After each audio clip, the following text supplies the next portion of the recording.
Welcome to my channel ಮನಸಾರೆ ಕನ್ನಡ. ಇದು ಬೆಂಗಳೂರಿನ ಸಜ್ಜನ್ ರಾವ್ ಸರ್ಕಲ್ ಬಳಿ ಇರುವಂತಹ V V Puram food street ಬಳಿ ನಾವಿವತ್ತಿದ್ದೀವಿ.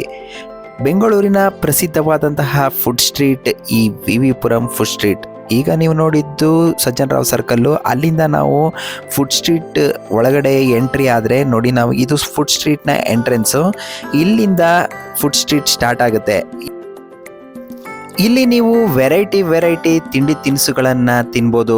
ಈ ಫುಡ್ ಸ್ಟ್ರೀಟಲ್ಲಿ ಸಿಗದೇ ಇರೋ ಅಂಥ ತಿಂಡಿಗಳೇ ಇಲ್ಲ, ಎಲ್ಲವೂ ಕೂಡ ಇಲ್ಲಿ ಸಿಗುತ್ತೆ. South Indian, north Indian, Chinese, ಹೀಗೆ ಹಲವಾರು ರೀತಿಯಾದಂತಹ ಬಗೆಯ ತಿಂಡಿ ತಿನಿಸುಗಳು ಈ ಸ್ಟ್ರೀಟಲ್ಲಿ ಸಿಗುತ್ತೆ.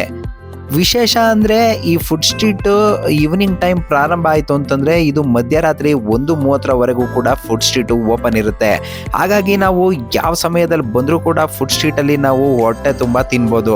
ಹಾಗೂ ನಮಗೆ ಕಣ್ಣಿಗೆ ಬೇಕಾದಂತಹ ಶುಚಿಯಾದಂತಹ ಮತ್ತು ರುಚಿಯಾದಂತಹ ಬಗೆಯ ತಿಂಡಿ ತಿನಿಸುಗಳು ಕೈ ಬೀಸಿ ಕರೀತಾ ಇರುತ್ತೆ.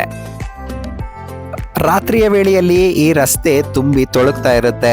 ಯಾಕಂದರೆ ಮಧ್ಯರಾತ್ರಿಯವರೆಗೂ ಕೂಡ ಈ ರಸ್ತೆ ಓಪನ್ ಆಗಿರೋದ್ರಿಂದ ಹಾಗೂ ಇಲ್ಲಿ ತಿಂಡಿ ತಿನಿಸುಗಳು ಸಿಗೋದ್ರಿಂದ ಎಲ್ಲರೂ ಕೂಡ ಇಲ್ಲಿ ಬಂದು ಲಗ್ಗೆ ಇಡ್ತಾರೆ. ನಾವು ಇಷ್ಟಪಡುವಂತಹ ಬಗೆಯ ತಿಂಡಿಗಳು ಒಂದೇ ಕಡೆ ಸಿಗೋದ್ರಿಂದ ನಾವು ಈ ಸ್ಟ್ರೀಟ್ಗೆ ಬಂದರೆ ಬೇಕಾದ್ದನ್ನು ತಿನ್ಬೋದು. ಮತ್ತು ಇಲ್ಲಿ ವಿಶೇಷತೆ ಏನಪ್ಪ ಅಂತಂದರೆ, ಪ್ರತಿ ವರ್ಷ ನಡೆಯುವಂತಹ ಅವರೆಬೇಳೆ ಮೇಳ, ಬೆಂಗಳೂರಿನಲ್ಲಿ ಹಲವು ಭಾಗಗಳಲ್ಲಿ ನಡೆಯುವಂತಹ ಅವರೆಬೇಳೆ ಮೇಳಕ್ಕೆ ಚಾಲನೆ ಸಿಗೋದೇ ಇಲ್ಲಿಂದ.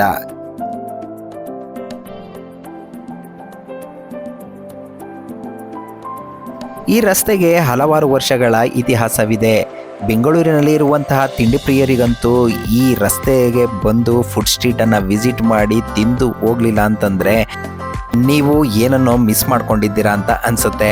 ಹಾಗಾಗಿ ಯಾರೆಲ್ಲ ತಿಂಡಿ ಪ್ರಿಯರಿದ್ದೀರೋ ಈ ರಸ್ತೆಗೆ ಒಮ್ಮೆ ಭೇಟಿ ಕೊಟ್ಟು ನಿಮ್ಗೆ ಇಷ್ಟ ಆದಂಥ ತಿಂಡಿ ತಿನಿಸುಗಳನ್ನು ಇಲ್ಲಿ ನೀವು ತಿಂದು ಟೇಸ್ಟನ್ನು ನೋಡ್ಬೋದು.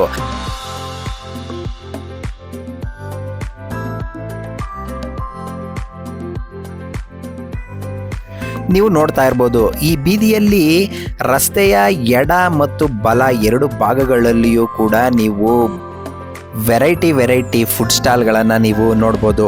ರಸ್ತೆಯುದ್ದಕ್ಕೂ ನೀವು ಹೋಗ್ತಾ ಇದ್ದರೆ ಎರಡು ಭಾಗಗಳಲ್ಲಿಯೂ ಕೂಡ ನೀವು ಬೇಕಾದಂತಹ ತಿಂಡಿ ತಿನಿಸುಗಳ ಮಾರಾಟವನ್ನು ನೀವು ನೋಡ್ತೀರಾ. ಹಾಗೆ ನಿಮಗೆ ಏನು ಬೇಕೋ ಅದನ್ನು ನೀವು ನೋಡಿ ತಿನ್ನೋದಕ್ಕೂ ಕೂಡ ತುಂಬ ಆಪ್ಷನ್ಗಳು ಇಲ್ಲಿ ಇರುತ್ತೆ.